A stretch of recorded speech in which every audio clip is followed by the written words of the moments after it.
sasama? Hindi ako marunong maglaro niyan. Huwag ka mag-alala. Hindi sila gaanong magaling maglaro. Huwag na lang. Maglalaro na lang ako ng manika. Gusto kong tapusin ang damit ng pinakamaliit kong manika. Ha? Mananahi ka na naman? Oo, nakakaaliw din. Kinakailangang malaman ko kung anong kulay ang babagay sa kanilang buhok. Nan, ano sa palagay mo? Tatapatin kita pero wala akong alam dyan. Wala akong hilig sa manika. Mas nakakaaliw maglaro ng manika kaysa sa bola. Han! Halika na! Laro na tayo! Sandali lang! Nariyan na! Sige, Daisy! Maaliw ka sa mga manika mo!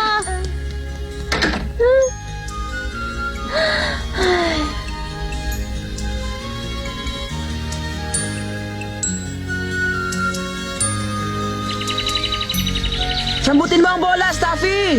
Ako ang bahala. Handa na ako. Pagbutiin mo, Tommy! Hindi yan tatabanin. Tamaan mo ang bola, Nan! Ako bahala! Huwag mong paiikutin ng bat, Nan. Baka hindi ko na masalo ang bola. Bilisan mo ang mata mo! Handa ka na ba?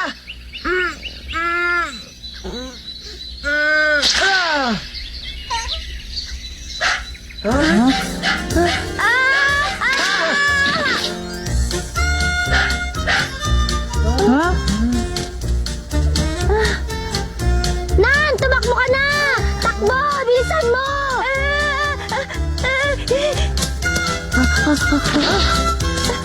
Aray ko! Nat! Itapon mo ang bola! Ha? Ha?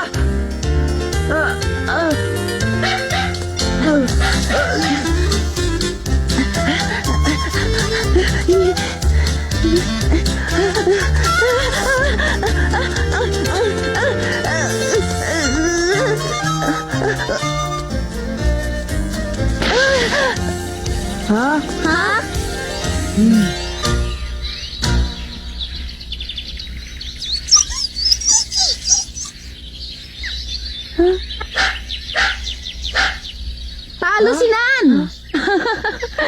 Na-out si Nan! Magaling pala maglaro si Christopher. Si Christopher ang tumulong kay Nan para tamaan ang bola. Pero siya rin ang naging dahilan para ma-out si Nan.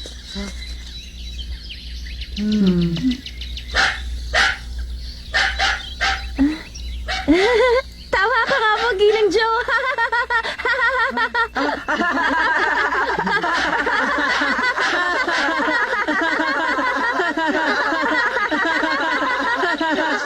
Si Daisy, nasaan siya at bakit hindi siya nakikipaglaro sa inyo? Gumagawa po ng damit para sa kanyang manika. Mas gusto raw po niyang manahi kaysa maglaro ng bola. Ha? Ah, Maglaro na tayo ng manika. Sandali na lang. Malapit-lapit ko na ring matapos ang tinatahi kong damit. Ha?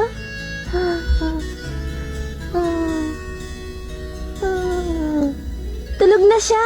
Talagang ganyan si Teddy, antukin. Natutulog na lang kahit saan. Ha? Kay ganda ng manika mo. Salamat, Rab. Siguro tatalian ko ng laso sa buhok. Talaga? Sige. O, anong magandang kulay?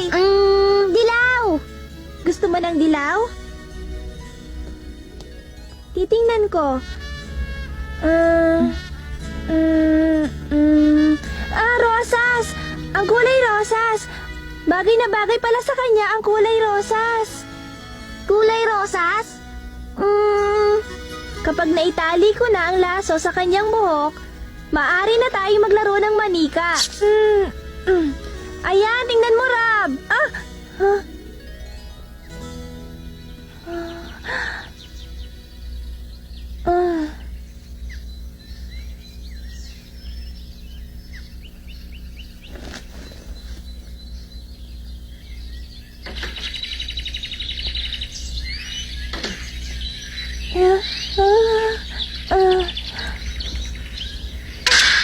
Saluhin mo yung bola, Nan!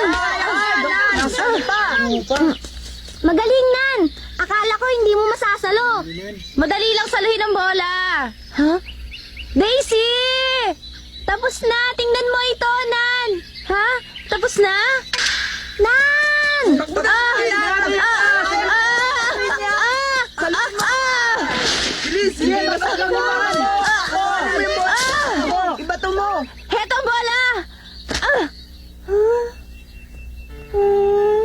hindi ko nasalo. Munti ka na yon, sayang. Sandali! Daisy! Daisy! Huh? Oh. Oh.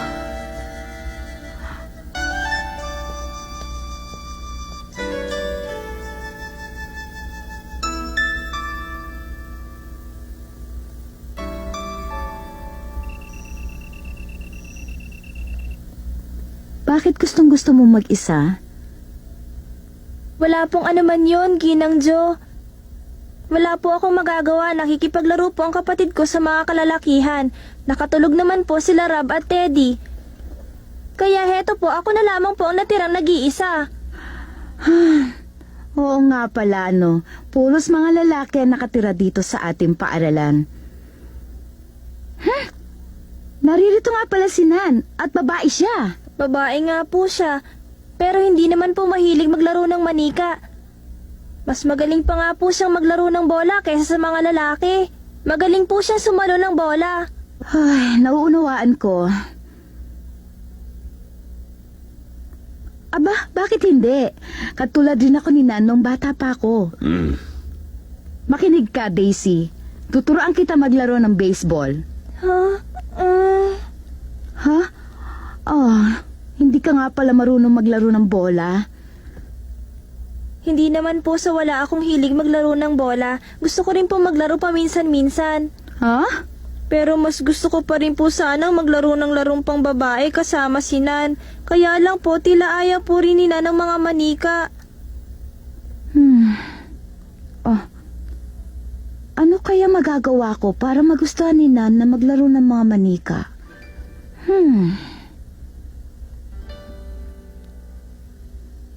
Kanina ko lang napansin, magkaiba pala ang hilig ng dalawang batang babae. Ganun nga si Nan, masyadong mahilig sa mga larong panlalaki. Hindi ko nga agad naisip. Sana naman, kahit isang bagay lang magkasundo silang dalawa. Gusto mo bang ikuha kita ng kape? Huwag na, ako na lang. Walang anuman. Kung minsan mas masarap ang timpla ko. Oh?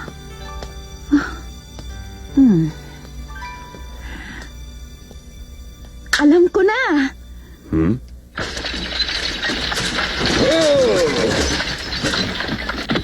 Cyrus, nakita mo ba? Opo, luma na pero malinis pa. Tinitiyak ko magugulat sila rito.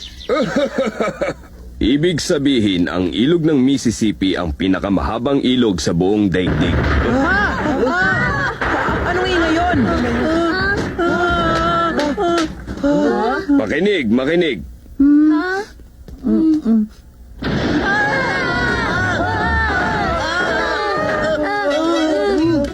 Parang nasa itaas lang. Oo nga.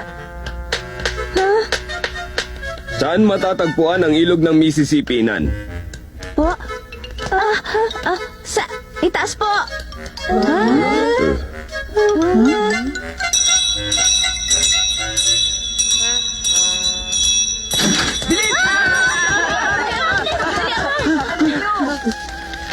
Daisy, Po? umakyat ka na. Apa?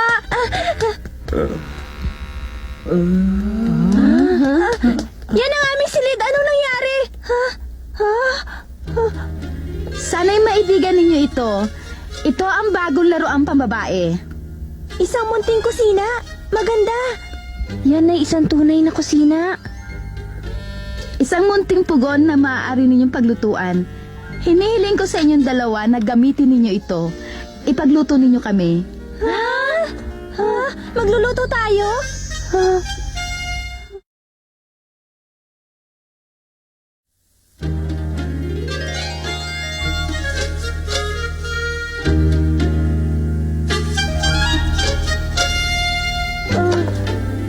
Tunay na kutsilyo? Oh, maliit nga ang pugon na ito, ngunit magagamit talaga sa pagluluto. Ngayong kumpleto na ang mga kagamitan, maghihintay na lang kami.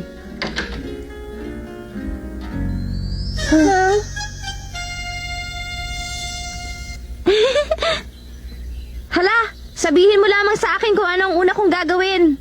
Nan? Ano yun?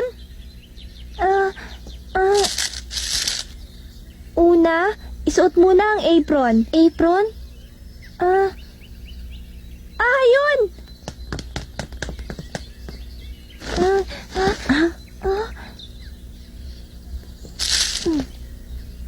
Pagkatapos, mamimili sa palengke. Mamamalengke?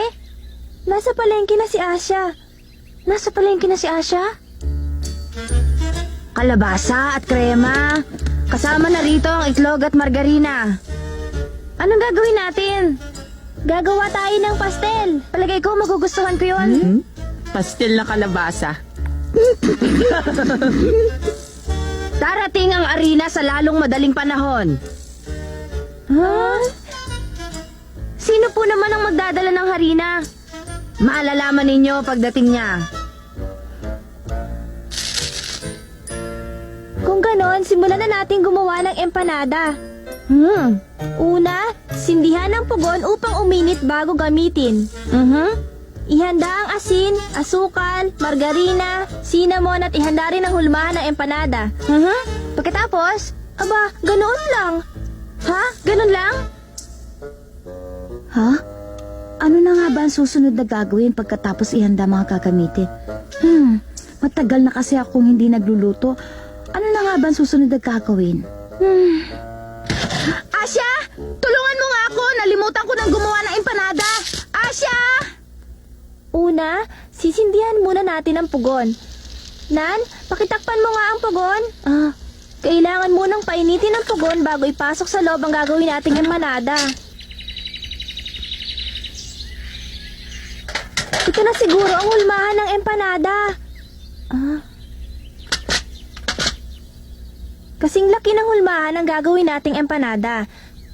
Pagkatapos, hihiwain natin ang kalabasa na tamang-tama lamang na magkakasya sa hulmahan. Daisy, nakagawa ka na ba dati ng empanada? Hindi pa, pero madalas akong nanonood kapag gumagawa si Asya. Mahilig akong kumain ng empanada, pero hindi nakahiligan ng gumawa kahit minsan. Susubukan natin. Magmamasa nga pala tayo ng harina.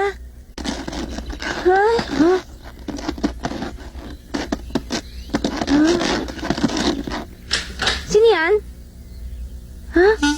Christopher? Ano yung dala mo? Ang arena. At ikaw pala ang napag-utusang magdala ng arena.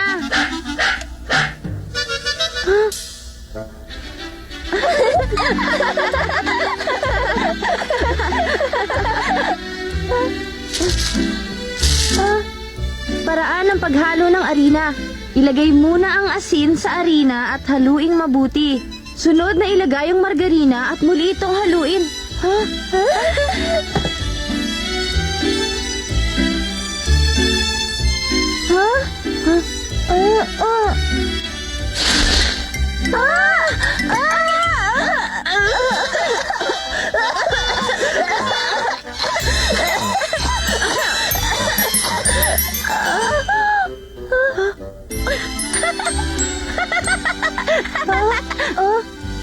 Tingnan mo, ikaw rin!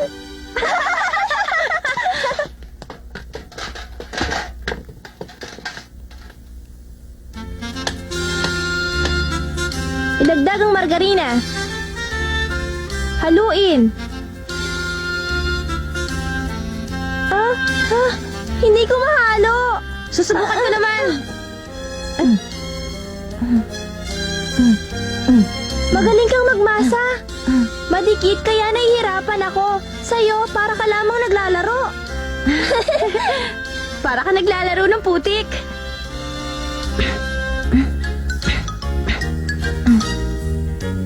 Dumidikit na sa aking mga kamay. Dagdagan natin ng tubig. Tubig? Sandali lang. Ang natatandaan ko, gumamit si Asya ng kutsara. Kaunting tubig lamang naman ang kailangan. Kutsara? Heto ang kutsara.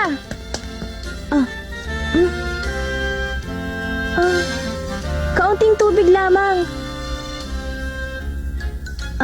Kaunting tubig lang.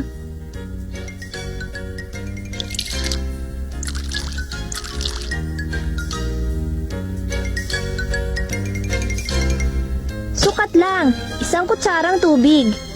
Tama. Eto.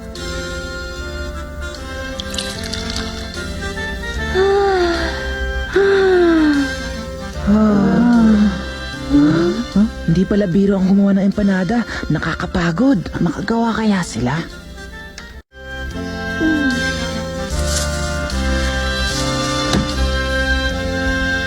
Nan, ikaw na ang gumawa nito. Hihiwain ko pang kalabasa.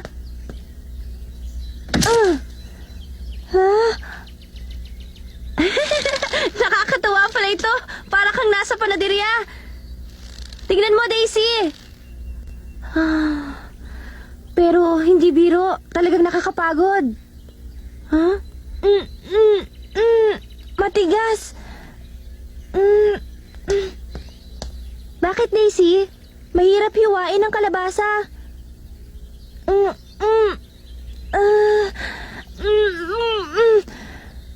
Akin na, tutulungan kita.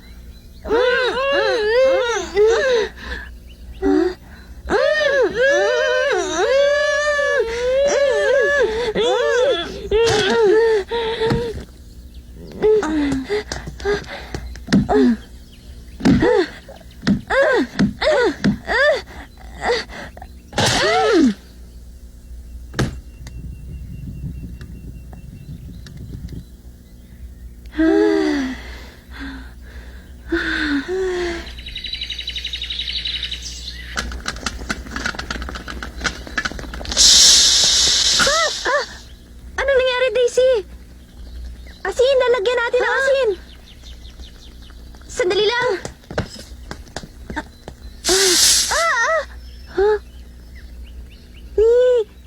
Naparamihan lagay ko.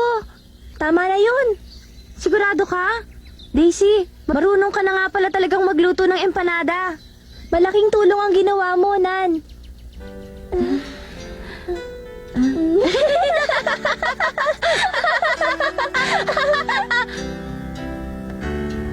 Gusto ko nang kumain ng empanada. Naluto na kaya nilang empanada? Ewan. Tapos na. Natapos rin. Kaya lang medyo may kaliitan. At ngayon, ilalagay na natin sa pugon.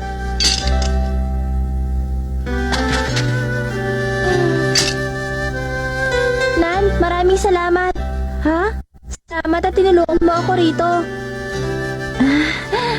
Walang anuman. Naaliw naman ako.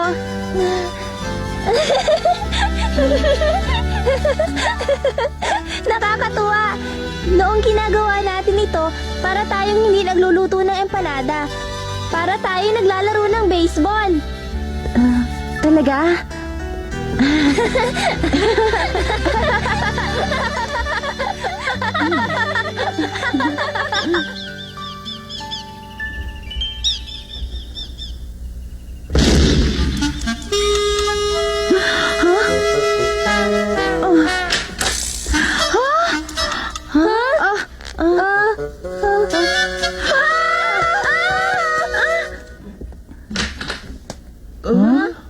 May sasabihin ako sa inyo, pero huwag kayo malulungkot. Alam kong gutom na kayo pero aksidente nangyari.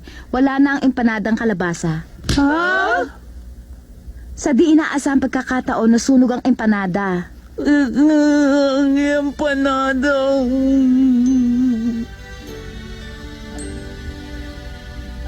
Nan? Ano yon? Susubukan ko maglaro ng baseball. Ano? Oo. Hindi ka na magluluto? Oo, pero dapat mag-aral ka rin manahin ng damit. Nangako ka? Sige na nga.